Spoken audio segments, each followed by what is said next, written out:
আমি তারেক সাহেবের রাজনীতি করব না। তারেক সাহেবের রাজনীতি মানে কোনো জ্ঞান নাই, বুদ্ধি নাই, মেধা নাই, প্রাজ্ঞতা নাই, রাজনীতি কোনো কৌশল নাই। এই যে আপনি সারাটা জীবন দেশমাতার কথা বলে গেলেন, এখানে এসেও বললেন, তাই রাজনৈতিক দল পরিবর্তন বা আপনি অনেকদিন দলে ছিলেন না বিএনপিতে, জামাতে এবার যোগ দিলেন, কিন্তু বিএনপির হয়েই আপনি সবসময় কথা বলছেন সব জায়গায়, বেগম খালেদা জিয়ার হয়েই কথা বলছেন। এখন থেকে কি তাহলে বিএনপির সঙ্গে আপনার একটা দূরত্ব তৈরি হবে কিনা? পরিষ্কার জিয়া রাজনীতি আদর্শ বিশ্বাস করি। আমি দেশমাতা খালেদা জিয়া যে রাজনীতি করেছি, আমি আগেও বলেছি, আপনার অনুষ্ঠানে বলেছি, আমি তারেক সাহেবের রাজনীতি করব না। তারেক সাহেবের রাজনীতি মানে কোনো জ্ঞান নাই, বুদ্ধি নাই, মেধা নাই, প্রাজ্ঞতা নাই, রাজনীতি কোনো কৌশল নাই। আমি সেই রাজনীতি করব না, এটা আগে বলেছি। দেশমাতা খালেদা জিয়া আজকে এমন অবস্থায় আছে, উনি জীবিত না মৃত আমরা জানি না, এটাও আমরা জানার অধিকার আমরা হারিয়ে ফেলেছি, এটাও জানতে পারছি না।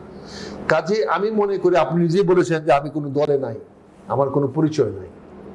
আপনি বলেন 2-2.5 বছর ধরে, 2.5 বছর ধরে তো আমি নাই, আমি তো নাই। তো ফলে আমাকে তো এক জায়গায় স্থিত হইতে হবে। আমার তো এক জায়গায় একটা ঘাটে ভিড়তে হবে। আমি কত আর ঘুরে বেড়াবো বলেন? আমার তো এক জায়গায় স্থিত হইতে হবে। কাজে আমি মনে করি যে মুক্তিযুদ্ধের পক্ষে আমি একটা পেয়েছি, এবং মুক্তিযুদ্ধকে তারা ধারণ করে, লালন করে, এবং সবচেয়ে বড় কথা হচ্ছে তারা সৎ, দক্ষ, অভিজ্ঞ এবং প্রচুর শিক্ষিত লোক এই দলে আছে। যত শিক্ষক আছে, যত ইঞ্জিনিয়ার আছে, যত ডাক্তার আছে, যত ব্যবসায়ী আছে, যত সৎ মানুষ আছে, অন্য কোনো দলে এতগুলো লোক নাই। এখানে এই দলে আমার কোনো প্রয়োজন নাই। এই দলে আমার মতো কোনো লোকে, আমার মতো একটা অধমের এই দলে কোনো প্রয়োজন নাই, কোনো কাজে আসবে না, উপকারে আসবে না। তারপরেও আমাকে যে দলে স্থান দিয়েছে, আমি এই জন্য কৃতজ্ঞতা জানাই দলের প্রধান ডক্টর শফিকুর রহমান সাহেবের কাছ থেকে, সাধারণ সম্পাদকের কাছ থেকে, যুগ্ম সাধারণ সম্পাদকের কাছ থেকে আমি কৃতজ্ঞতা জানাই যে ওনারা আমার সঙ্গে একদিন আলোচনা করে ওনারা আমাকে বিশ্বস্ত মনে করেছেন, বিশ্বাসযোগ্য মনে করেছেন, এবং আমার হাতে দলের একটা টিকিট উঠিয়ে দিয়েছেন। আমি মনে করি যে আমাদের আলোচনার, আমাদের আন্ডারস্ট্যান্ডিং হয়েছে বলেই ইনি হয়তো আমাকে আমার জন্য দ্বারটা খুলে দিয়েছেন। এই জন্য আমার কৃতজ্ঞতা আমি প্রকাশ করি আপনার মাধ্যমে এই দলের সকল অগণিত সদস্যদের প্রতি আমি আমার কৃতজ্ঞতা জানাই যে আপনাদের মতো একটা বড় দলের মুখে আমাকে স্থান করে দিয়েছেন। আমি এই জন্য আপনাদের কাছে কৃতজ্ঞ।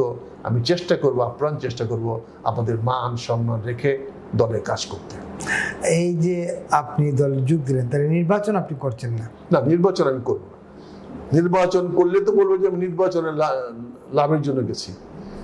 আমি নির্বাচন করার উদ্দেশ্যে আমি যাইনি। এখন পর্যন্ত আপনি নির্বাচন করবেন না? আগামী তো আরো 15 দিন পরেও করবো না, 1 মাস পরেও করবো না।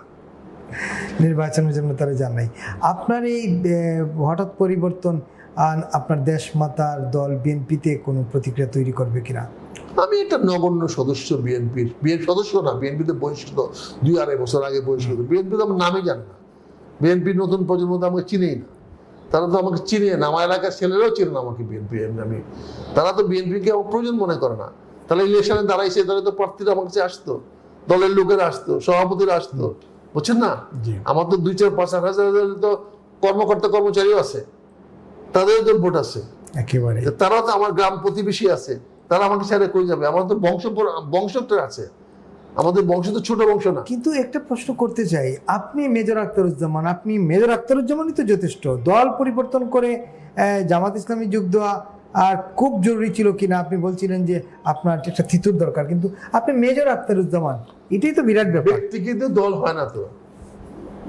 দল মানে হলো সমষ্টি, একের অধিক। একের অধিক তো 2 জন হলে পরিবার হয়, 5 জন হলে 10 জন হলে সমাজ হয়, তার বেশি হলে এবং দলবদ্ধ হইতে বলতো। দলবদ্ধ ছাড়া তো আমাদের কোনো অস্তিত্ব নাই। আপনি বিপুল ব্যক্তিগত পরিচয় নাই, কিন্তু আপনি যখন দেশময় এই টেলিভিশন সেন্টারে উঠেন তখন আপনি একটা পরিচয় হয়, আপনি একটা কাঠামোর মধ্যে আসেন, সেটি তো আপনার শক্তি। তার মানে আপনি ব্যক্তি আখতারুজ্জামানের শক্তিটাকে কোনো ব্যক্তি শক্তি তো নাই। তাহলে তো বেঞ্জামিন ফ্রাঙ্কলিন প্রেসিডেন্ট হইতো আমেরিকার, তাহলে তো ওয়াশিংটন প্রেসিডেন্ট হইতো না, তাহলে তো প্রথম ফার্স্ট প্রেসিডেন্ট হইতো এই জেফারসন তো হইতে পারে নাই। কারণ ব্যক্তি তো বড় কথা না। একেবারেই শেষ পর্যায়ে চলে আসছি। এই যে আপনি দল পরিবর্তন করলেন, দেশবাসীর উদ্দেশ্যে, দর্শকদের উদ্দেশ্যে আপনার কিছু বলার থাকলে? আমি অতি ক্ষুদ্র দেশবাসীর কাছে কিছু বলার জন্য।